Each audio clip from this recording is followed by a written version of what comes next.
Hello everybody and welcome to another episode of GameGuru MAX, live broadcast number 99, and thank you also for your patience whilst we were going through, not necessarily technical difficulties, just setting up a lot of new things. I've been playing with OBS, the software that allows this stream to happen, and you may also have noticed, although I've been trying to confirm it with no success, the availability of something called Super Chat and Super Stickers, which we are trying out to see if it's something you might like us to continue doing in future broadcasts. And also been playing around with some improved transitions, so tune in next week for an improvement in terms of transitions and extra media, just to jazz up the broadcast, so it's not just me droning away for half an hour staring at a web page. So hopefully, just want to make sure everyone can hear me okay with a quick sound test. So I'm going to keep my chat off screen. Nightfall X, we hear you. Great, thank you very much. Awesome. So, as a regular viewer will know, we split this up nicely into two sections. The first section is a demo section where we look at some software or look at a game. And then the second part is Q&A. That's where you can ask me any questions you like. You can ask questions immediately right now, right away. Just stick a question mark at the end so we can find them quickly. And whilst I'm doing the demo, I'll be chatting away about said demo. And we have our friend Zach, who's going to be answering questions in my absence, and then I'll be able to join in and provide any answers to questions that could not be answered during the first part. So hopefully that's all cool, well and good. Now, I was reading the instructions for Super Chat, and apparently I get to see the sort of the Super Chats that were posted as little stickies, but I ain't seeing it. So Zach, whilst this is a experimental broadcast, if you see any Super Chats, please alert me to them in the Q&A so I can answer those. And as we get more familiar with the technology, the idea, of course, is a Super Chat basically interrupts me, and then I can answer the question right away. Whether that's going to be a smooth and seamless experience, well, time will tell. But for now, just letting you know that we've stitched some extra things on. And the extra 6 minutes you had to sit through the splash screen, I realised that when I started the stream at the right time, at 5 minutes before the hour, monetization was switched off, which is why you wouldn't have seen anything. So hopefully you're seeing something now. If not, maybe it has to be done a lot sooner, even when we do the scheduling up to the launch of the broadcast time and date. Okay, without further ado, what do I want to talk to you about today in our demo section? Well, we concluded a competition, a height map competition, about a week ago, and we chose some winners. And what I'd like to do is to walk through those entries. So we had 5 winners. I'm going to start with the first place, and I'm going to go through them. And what I want to do, it's a couple of things. Certainly to show you, new things that have been created in GameGuru MAX, but I also want to pile in with some critique. Hopefully the author will appreciate the critique, but I think it's useful, our thought process as we play through other people's games. And hopefully some of those ideas might stick and maybe cause future improvements to that game or demo. And I also want to highlight GameGuru MAX progress as well. We're very much in the realm of bug fixing. And it's inevitable when you play a game for more than 10 minutes, you're going to spot a few of these bugs. And I just want to highlight them in the sense that I'm familiar with them. You might see something that you don't even think is a bug, but I've noticed it. And I just want to give you a little overview as to what I might be planning to do with that and how I'm going to improve it. So if I've got my buttons right on my stream software, I can press this one. And if everything goes great, you should be able to hear video. Now, I've just set it to a volume. You can hear me, certainly. I can see it in my volume control. But you're also listening to some audio. So I'm just going to check the live chat. Let me know if you can hear the audio of the game that's playing, please. Your mission is to neutralize all threats present in the campus and collect all the possible intels from the compound. All the best, soldier, for your mission.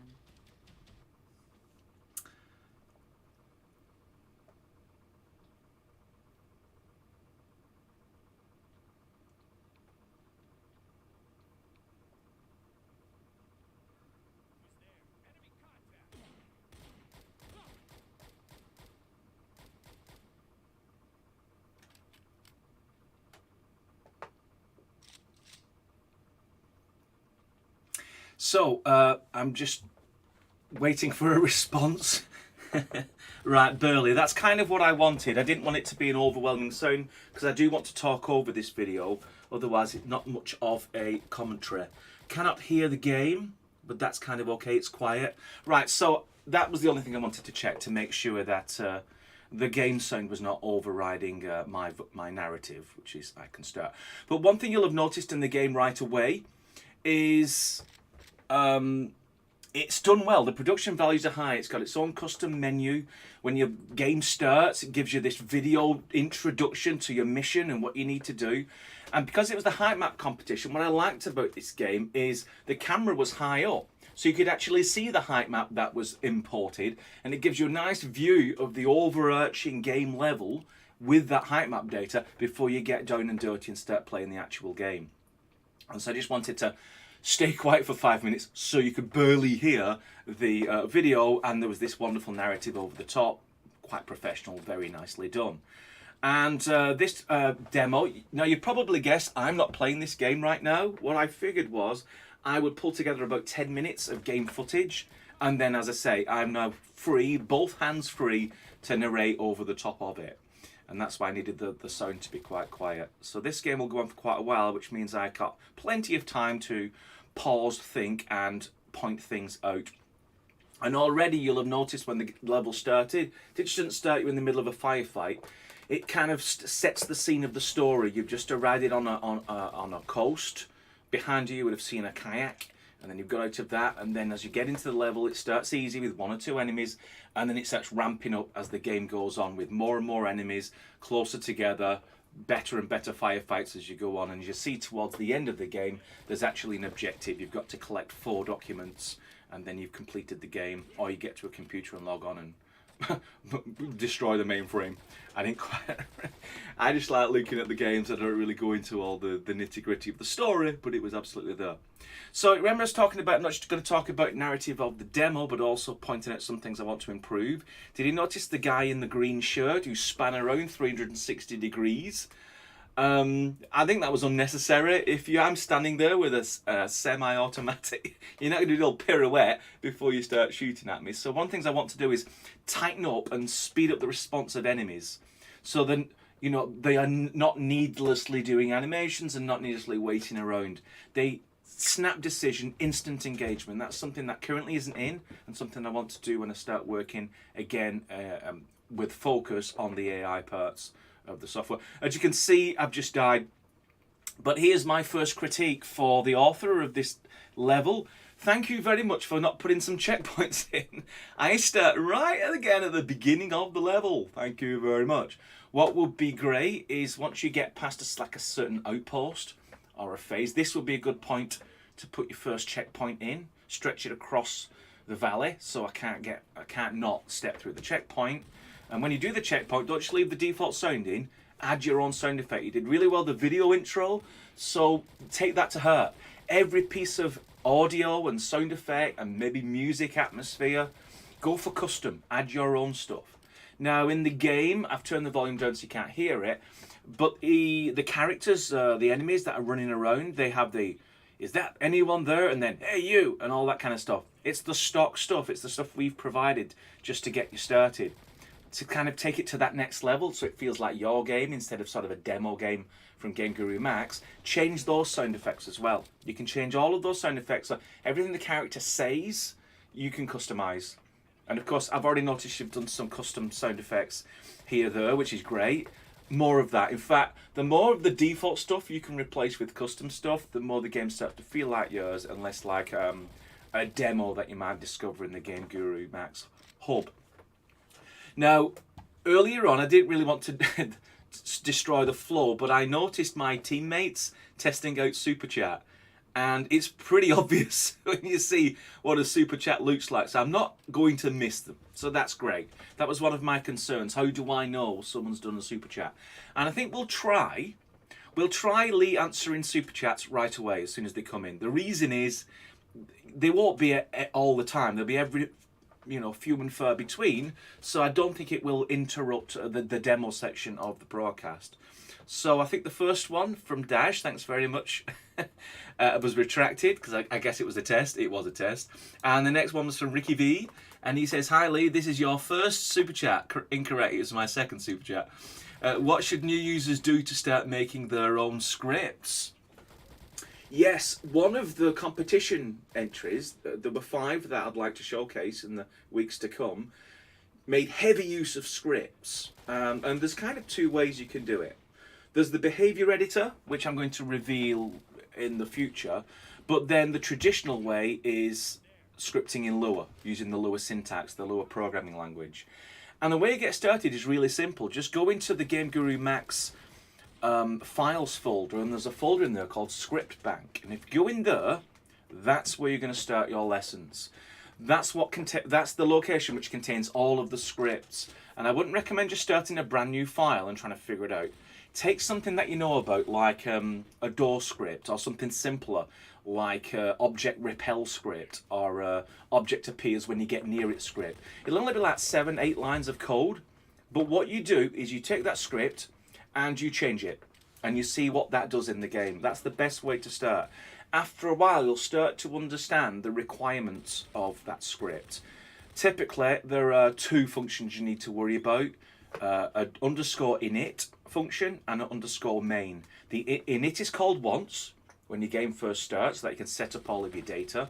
And then the main is called all the time, for as long as that object is active in your scene. And when you understand those 2 things, the code that's inside those 2 functions becomes very simple. Setting up and initializing variables, using Lua is a programming language, but we've added hundreds of commands that talk directly to the game's engine. And those commands you can use to do all manner of things: hide objects, show objects, play sounds, plot paths, pretty much any kind of game logic that gets broken down into a building block of logic. Those commands are available to you, and we keep adding to them all the time. Just watching my video as you're watching it, this checkpoint is sorely needed, author. So hopefully, obviously I will be working with the competition, those who entered the competition, all of the levels that look good. I want to work with everyone to, if it's possible, to put them into the GameGuru MAX demo hub section, so everyone gets to play these cool creations. And along that journey, I will be making further feedback, maybe small tweaks, removing a few things, adding some other things. Certainly checkpoints will be added if this makes it into the GameGuru MAX demo hub, so you can play it yourself. So thanks very much, Rick, for the first super chat. We now know 100% that it's successful.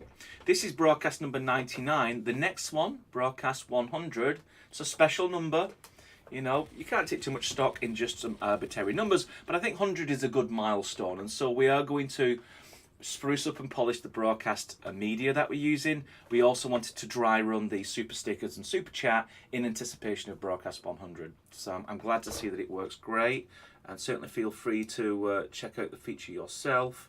But don't worry, we're not ignoring the non-super chat questions. It's just that when we get to the Q&A section, we'll do them in order, and any ones that Zach couldn't answer, yeah, then he'll post them at the start of the Q&A, so I can actually answer as many as I can in the time that we are given. I think last week's broadcast run on to about 45 minutes, which I think is the very edge. It's the outer limits of how much time you really want to spend doing a YouTube piece. Just want to show you this in the video. Save game. I probably should have done that 8 minutes ago. Because yes, you've no checkpoint, but at any time in any GameGuru MAX level, you can just pause the game, save your position, and then if you do die horribly, you just load that game position back in and you're back where you started. But I only realised after dying so many times that I did have that ability to save my game position and load. And I think I kind of skipped a little bit ahead, but there you go. And you collect all your documents, you get to the last little piece of computer, and then it fades into the game 1 screen. And my final piece of critique is, see this game complete screen here? That's just lifted from one of our demo images. Let me just switch to this so you can see that again. Yeah, I think it was from one of the early ones. See, they're out of order because they're listed green, which means anyone can make these just by a simple drag and drop. Orange, a bit more sophisticated, and then red, there's some sort of devilish tooling going on, either the structure editor or custom scripts, etc. So those are the color coding. So they're not listed in the order in which they were released. But one of these demos had a screen, which was that exact screen that you saw at the end of the demo I was just showing. And again, it's about customization. If you can rip out all the stuff that we've provided as stock, and you can drop in your own custom screens. You certainly did it for the title screen, and you did it for the loading screen, and adding the intro video before the level starts. All great. It's just maybe you didn't have any time left in the competition, but just customizing the game win screen and the game lose screen and the about screen. There was no text in that. Put some text in there. Just some critique, just to help you if you wanted to carry on working on that demo level, and maybe we'll continue that conversation as well off air in anticipation of adding it to the GameGuru MAX hub, which you can see here right now. We're getting quite a collection. I think we launched our early access version with 9 because it was it filled the screen up, but since then we've added, I think, 6 more.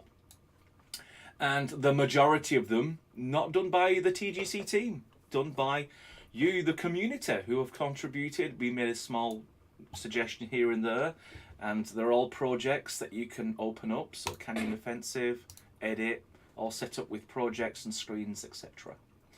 So I think that will do enough for demo talk. Let's see if there's any questions. Now, there's some feedback that came in that I shouldn't drag in the chat. I should just leave it on my second screen that you cannot see. And the reason being, and daft head that I am, I didn't realise that you all, and of course, you can all see the chat. I don't need to drag in the chat. It's already on the right side of your screen if you're using the YouTube's defaults. So I don't need to drag in. I can literally just scroll on my second screen and find all the questions. So Zach, if you would be so kind as to start posting any questions that you couldn't answer, and I'll be quite happy to answer them. I'm just also going to scan quickly to make sure there isn't any super chats I am rudely ignoring. And yeah, I'm fine there, so we can crack on with the questions. And I'm just worried that there's some time lag in me reading the questions and you hearing them. I don't think that's the case, so I'm just going to read them as I find them in the live chat. Hopefully it'll all work out. There was one mistake we did. I think it was something like broadcast 50, where I was reading the questions from the previous week's broadcast. So I literally repeated all the answers verbatim in the actual live broadcast, which was rather embarrassing. So let's crack on with the questions. Thank you very much, Zach. Keep them coming. Will there be more skyboxes as a feature? Add custom ones. Yes, that is the idea. At the moment, a lot of the stuff we've provided, so a fixed number of skyboxes, a fixed number of terrain textures and material IDs and sounds, simply because we wanted to control the quality of the content on the launch of early access. But we fully intended, and if you look at the particle system, you'll see where we're going. We'll give you a set of things that we think are great to start with, but there will be a button, add whatever, add skybox, add particle, add this, add that. And when you click that, that then allows you to do what you need to do. Bring it in, buy it from the outside world.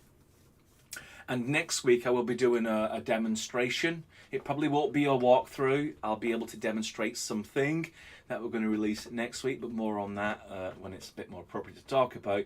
But coming back to it, you'll actually see in the skybox section underneath the ones that you can pick is just add skybox. And when you click that, providing you have a skybox in the correct format, you'll be able to select it and it will just add it to your selection, and you can click it and then that's your new skybox. So that's definitely part of our plans, and we continue that consistency, that theme of add custom stuff for all of the major media sections. So ultimately you will not have to have any reliance on any stock.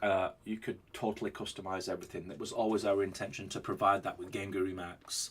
Next question.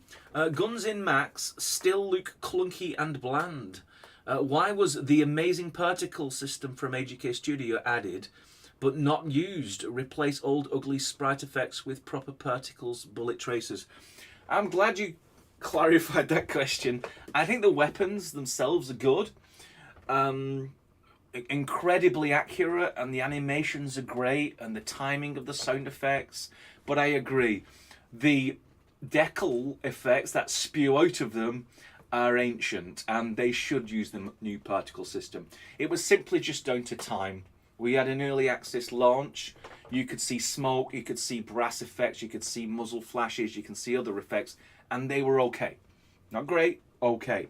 But yes, we added the new particle system from App Game Kit Studio because it gave us access to volumetric effects. That's not just, for anyone who doesn't know, a decal effect is basically just a square, and you render an animation onto it, and you make sure that square always faces the camera.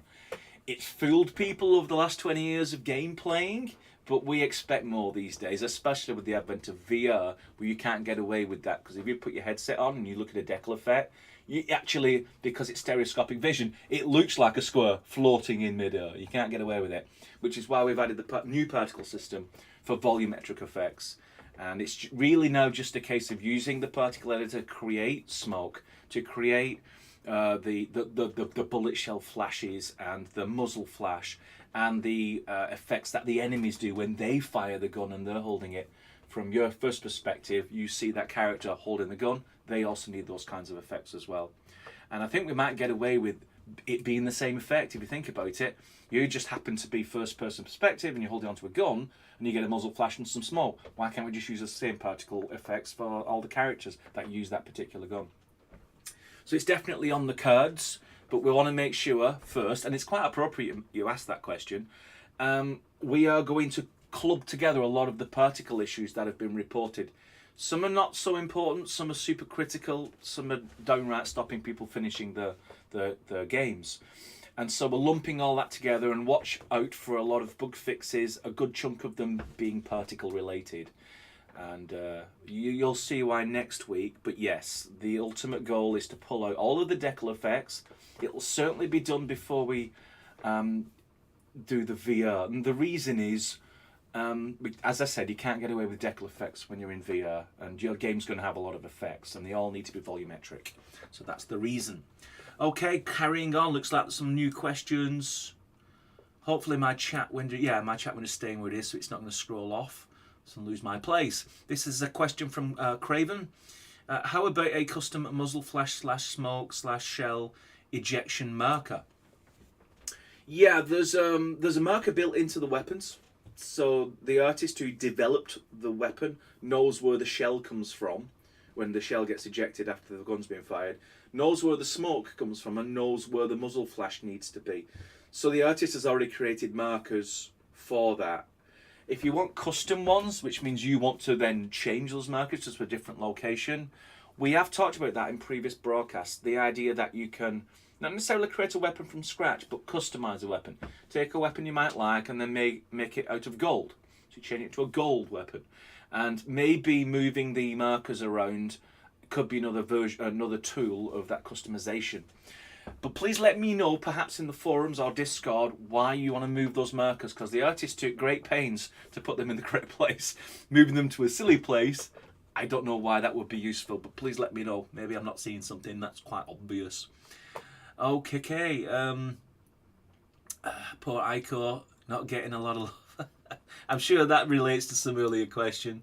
But for anyone who doesn't know who Aiko is, it was a character we released way back when in FPS Creator days, and we resurrected her for GameGuru MAX. It's available in the Game Creator store, so go check out that. Just click the Add button, and then click on Marketplace, and then Game Creator Store, and you'll find it. Okay, next question, please. This is from Yeah Boy Goog. Do you have any plans, ideas yet for the RPG elements? Believe it or not, we kind of had to start that in a small way when we did the Aztec game kit, because there's a lot of elements that kind of started creeping in this sort of need for a couple of RPG mechanics. We do have a roadmap. It's a roadmap that has RPG on it, but there's some things we want to get out of the way first, and sort of more news on that as we get closer. So me being able to show it and then eventually releasing it. So we don't have any specific date yet, but yeah, we are starting to form our plans. We've figured out sort of the top 3 or 4 things that we'll absolutely need to for RPG, and then like a secondary list of things that will be nice to have, but we can get away with not putting them into the first version and then put them in as that that feature set that develops. And it could be with community feedback, that secondary list shifts and changes based on what you want to see. Even if it's sort of like, don't do anything on that list yet, go back to the first 3 or 4 things that you put into your RPG mod, because you want to expand on things like the conversation tree or the inventory system, and essential things like that you are going to need if you're going to do an RPG game. Another question from Craven, with 3 question marks this time. How about footsteps are left behind in the snow, dirt, mud, etc. that fade out over time? Yeah, in the past we just used the decal effect, which was a quad planted on the floor with an image in it, and then you just fade it out. Look at how the bullet hole system currently works. Something similar to that. And in fact, almost the same system could be used to leave your mark in the snow or in the sand. But it doesn't quite look convincing without a sense of depth. You get displacement maps you can use sometimes so it actually does look like a dent. Just sticking a decal on the floor doesn't always cut it, and especially with higher graphical fidelity, you kind of want that quality, which is probably why we haven't already done it. So it's not on our roadmap, but yeah, there's certainly put it on the issues board. I've gone through all of the issues. Believe it or not, there's like 1,000 issues, 650 of them are feature requests, and like 256 bugs, less than 100 of which are highs. And I have kind of skimmed all the titles of every single one, and I don't remember one about a feature request for having footsteps in snow and sand and other places. So if it isn't there, can you please post it so we don't lose this idea in the noise? Okay, questions. Who's got the questions? Okay, looking for a question mark, really. Okay, it was the one from Valley Rius. Will we have proper menu settings for graphics, sound, ECT, DC? Proper menu settings for graphics and sound. Yeah, I think I know what you mean. When you go into standalone game and then you pause the game, a menu pops up, and you can customize that in the storyboard. You can customize that right now. In fact, if I go into Escape the Zombie, and if I click on this, you can customize that.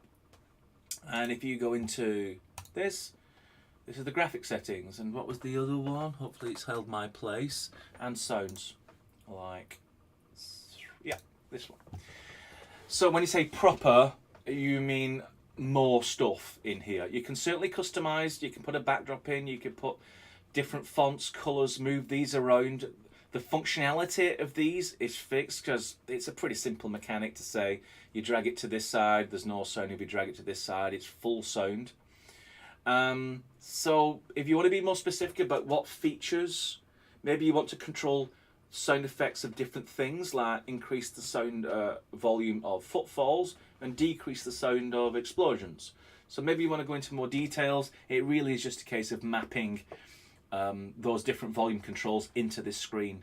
But as you notice with the storyboard, all the screens, you don't have to worry about the functionality. We've provided you with the gadgets, but you just get to control how big they are, where they are, and what they look like. So you don't have to worry about any logic. You can just make it look like your own unique game visual experience. Just get back to that, looking for another question. Hopefully that answered your question. And yeah, it's still staying where it is. That's great. Okay, next question is from Tatman. I would like to be able to dig a small 1-2 foot deep hole to retrieve an item or small crate, not to have to make a cave to go into. That will be doable. Yeah, you could. It is a bit of a cheat, but a lot of modern games do just that. When you look at your terrain, what you're looking at is a vast height field, which means you can't just drill a hole through it. If you try and drill a hole through the terrain, there's nothing underneath, it's void. But what you can actually do, in fact, maybe I can demonstrate it. How much time do we have? Well, we're certainly into the half-minute mark. If we go to, very quickly, and then create a terrain. Maybe desert, because we're going to make it in the desert. Very quick naming. The idea is that you get your sculpting tools, you go into this, you make the brush a little smaller, and you make a hole, like so. But then the next trick, which is rather cool, and I'm going to be very quick and crude, is you find something flat, something like this.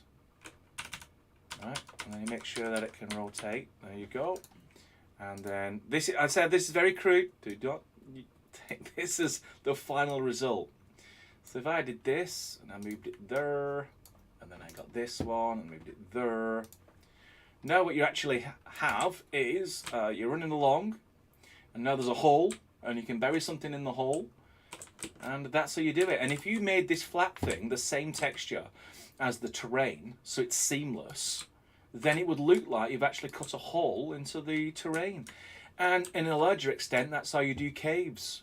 If you go out a little bit further and you said, you know, that's the floor of my cave system, and I'm going to build this whole underground labyrinth with passages off here, there, and everywhere, and then all you got to do is cover it in some almighty floor and just hide it all under what seemingly looks like floor, or the same colour as the terrain.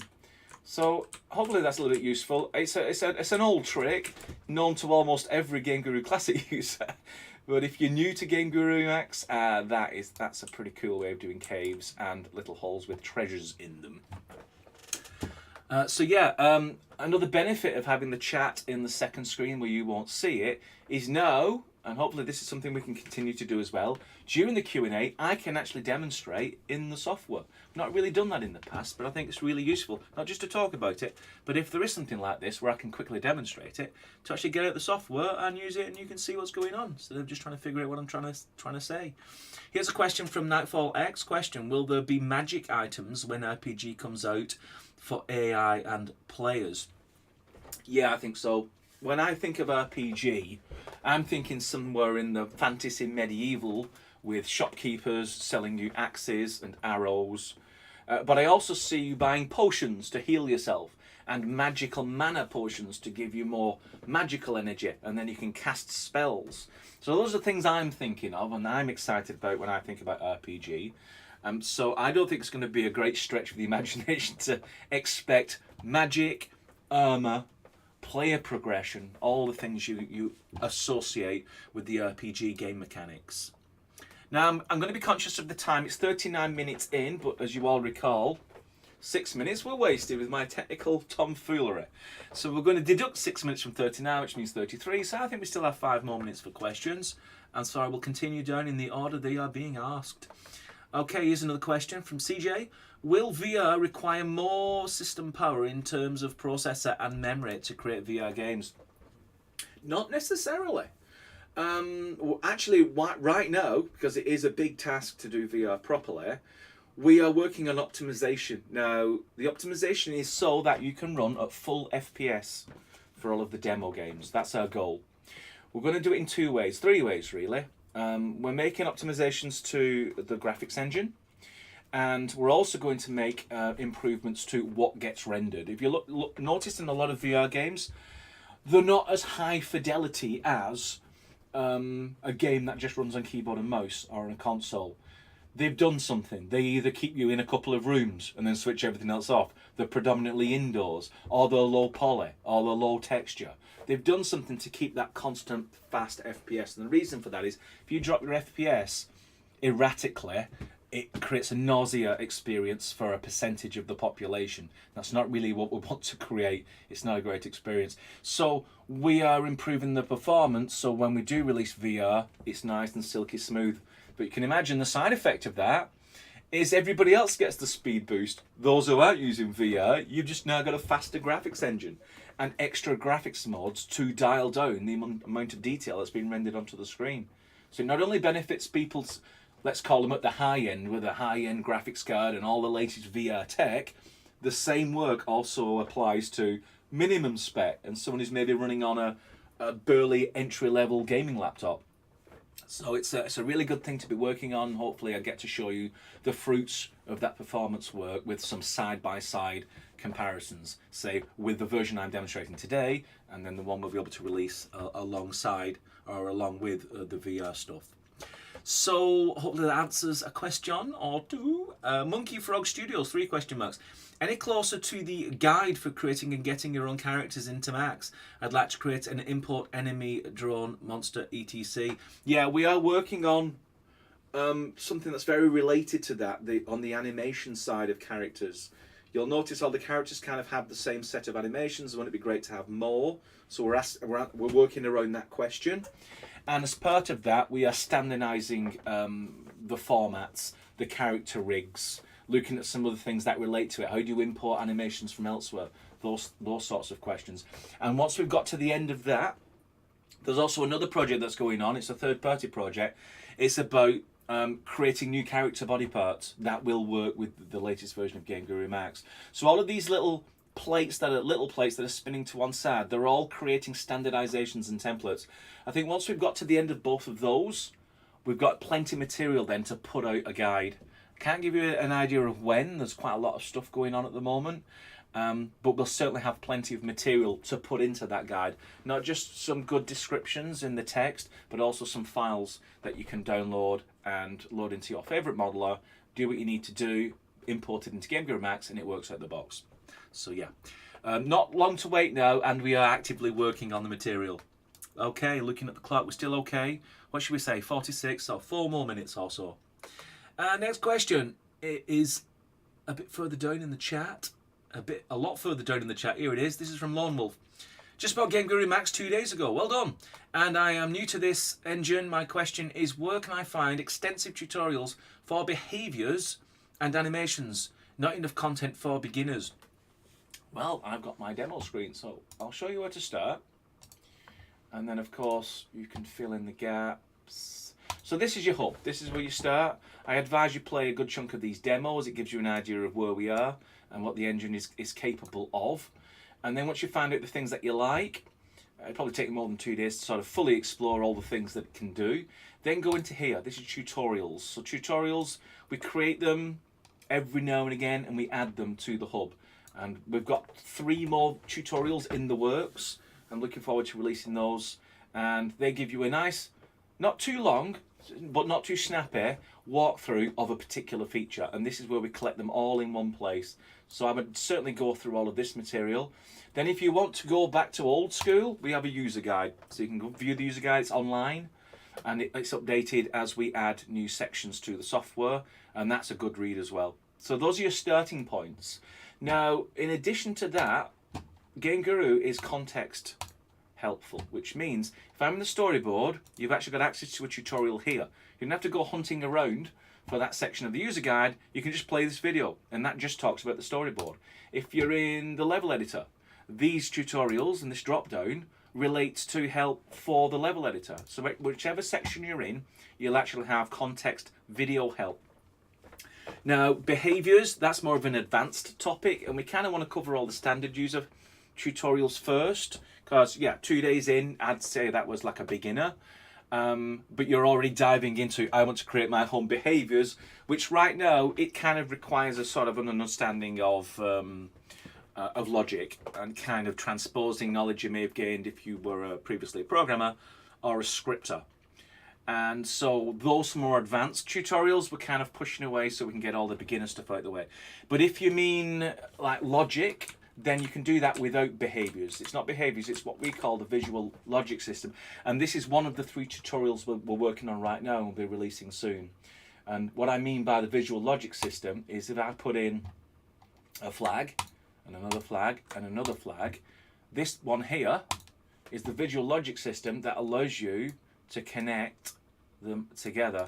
And I've now created an association with these 3 flags. I didn't use any scripting, didn't use any clever, complicated logic, but this is actually adding game logic to your game. Now these flags intrinsically know that if I add a character, and that character is set to do a patrol, then that character is going to find the nearest flag and start patrolling this. You've created logic completely visually. And so the tutorial that we're working on right now actually delves a little deeper into this visual logic system. So keep an eye out for that the next couple of weeks. It should be a good one and be very helpful, certainly in terms of crafting game logic if you're a beginner. So here's a question from, is it a question? Yes, it is, from Zogo33. Rotating doors don't seem to work with physics on. For example, the custom imported door just falls over or floats if physics are on. In a way, with physics off, there is no collision. Any fix for this? Yeah, you know, my advice, situations like that, look at an existing door. Grab an existing door and basically just copy it and then replace its model with your model. The reason is it's already got all the other settings set up. If I just select door in the search and just drop in any old thing, door 1, like so, and you go into the behaviors, it's already using a script called door rotate. And so all of the if you actually start creating your own objects, you have to get into something called the FPE file, and it's in there where everything's pre-set up. And one of the things you're missing is that you can have physics on. You need physics on for a door that uses the door rotate script, but it's not obvious. But there's another field called is immobile, and you've got to set that to 1. That way it won't fall over. Still has physics. It still prevents the player running through it like a magician, but you've got your physics back. And the clever thing about the door rotate script is as the door's rotated, it maintains that physics. So if you're standing and the door's coming towards you, it pushes you out of the way. So it's proper physics when it's closed, and it's proper physics when it's open. So that's my advice. Take a door from the stock art that uses the door rotate script, and then follow all of the rules on how to swap your model for this model, and it'll just work out the box, and you don't need to worry too much about configuring it. I think that's my advice for kind of everything, whether you want to create your own characters, or scenery, or weapons, or collectibles, or game elements. In fact, just take something that exists and modify it. You can get to the tick box of success a lot quicker if you do it that way. It's a great way to learn too. Okay, next question. Looking at the clock, we have a couple of more minutes. No, we don't. We have no minutes. I don't care. I'm going to answer 2 more questions, and I'm afraid I'm going to have to duck out of here. So who gets the next 2 questions? Someone who's not asked a question before. That would be Tom. It's Tom or Turn, because my eyesight's terrible. I'm going to say Tom. And I know I should know this, shouldn't I? When you eventually add the photo multiplayer, will that mean having dedicated servers, or will it be a client-based server, or both types as an option? We're going to start with the peer-to-peer. So someone's host and everybody else joins. The reason for that is you don't need a dedicated server. You don't need to have set up a game server.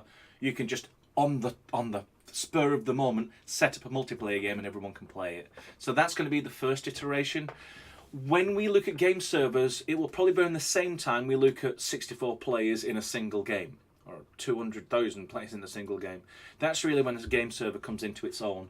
But the 4-8 player experiences, what we used to call the deathmatch arenas, that can be done quite well with just the host with a good machine and then a lot of clients that join it.